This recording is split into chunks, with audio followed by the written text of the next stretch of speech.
এই মুহূর্তে আরো একবার প্রেসিডেন্সির আগুনের খবরে চোখ রাখবো। সাত সকালে আগুন পুড়ে ছাই হয়ে গেল প্রেসিডেন্সির নতুন ক্যান্টিন এবং সোয়া 6টা নাগাদ আগুন লাগে ক্যান্টিনের, যেটা জানাচ্ছে 99-এ। খুব তাড়াতাড়ি ঘটনাস্থলে পৌঁছে দমকলের 5টি ইঞ্জিন কিছুক্ষণের মধ্যেই আগুন নিয়ন্ত্রণে আসে। এই মুহূর্তে আপনারা দেখতে পাচ্ছেন যে দমকলের তৎপরতায় আগুন নিয়ন্ত্রণে এলেও যে পরিস্থিতি হয়েছে প্রেসিডেন্সির ক্যান্টিনের, সেখানে পুরো ছাই হয়ে গিয়েছে ক্যান্টিন 99। এবং যেটা দমকলের তরফ থেকে জানানো হয়েছে, ইন্টেরিয়র ডেকোরেশন সম্পূর্ণই একেবারেই নষ্ট হয়ে গিয়েছে।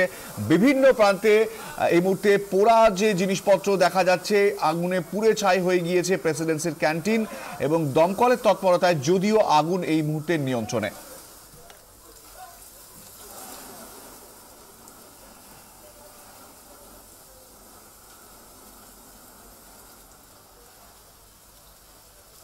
আপনারা দেখতে পাচ্ছেন সেই ছবি।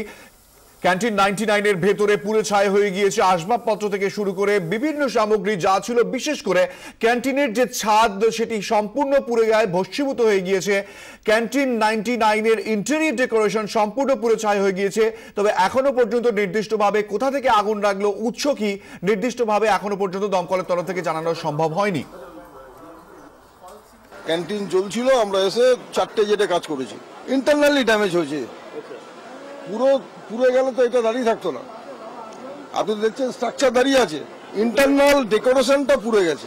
এখন পরিস্থিতি পুরোপুরি নিয়ন্ত্রণে, আগুন পুরোপুরি নিভে গেছে। আমরা একটু অ্যাটমসফিয়ারটাকে ঠান্ডা করছি। সিকিউরিটি এবং আমাদের কিছু ছাত্রছাত্রী সকালে এদিকে ছিলেন, হয়তো তারা খবর দিল যে এরকম আগুন হয়েছে। তো সঙ্গে সঙ্গে আমরা দমকলকে খবর দিই। 5টা ইঞ্জিন এসে আগুনটা তাড়াতাড়ি নিয়ন্ত্রণে আসে।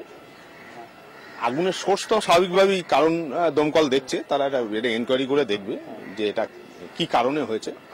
তবে ক্ষয়ক্ষতি বলতে আমি এসে যা দেখেছি যেগুলো আছে সেগুলো মূলত ইন্টারনাল ডেকোরেশনের। প্রমোদদার ক্যান্টিন পিছনের ক্যান্টিন, এটা হচ্ছে নতুন একটা ক্যান্টিন। এটা আমাদের আমরা ইয়েতে তৈরি করা হয়েছে।